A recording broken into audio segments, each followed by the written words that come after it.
Yo wis ben tak lakoni nganti sakuat-kuate ngati. Pesanku mung siji sing ati-ati, iso ku mung mendem esok tekan sonten. Merko sadar diri kula dudu sinten-sinten. Ya wis ben tak pendem rasa sing ana ning jero dada.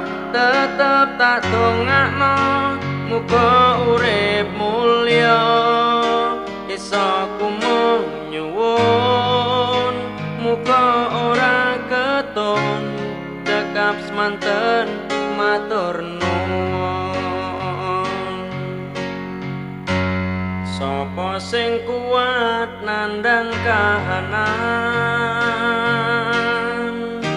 sapa sing ora krasa kelangan, ditinggal pas sayang-sayange, pas lagi jeru-jerune kowe milih dalan liyane. Sapa sing kuat ditinggal lunga, sapa sing atine ora lara, kenangan sing wis tak lakoni tak simpen ning jero ati, dhewe wis ra dadi siji. Yo wis ben tak lakoni nganti sakuat-kuate ngati. Pesanku mung siji sing ati-ati, iso ku mung mendem esok tekan sonten. Merko sadar diri kula dudu sinten-sinten.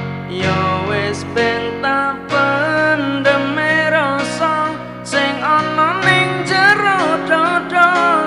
Tetep tak dongakno muga urip mulya, iso ku mung nyuwun muga ora keton cekap semanten matur nuwun.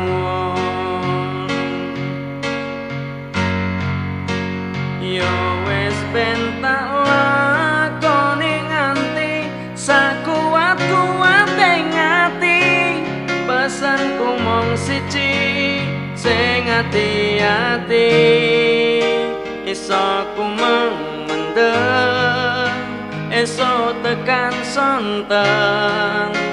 Merko sadar diri kula dudu sinten-sinten. Ya wis ben tak pendem rasa sing ana ning jero dada.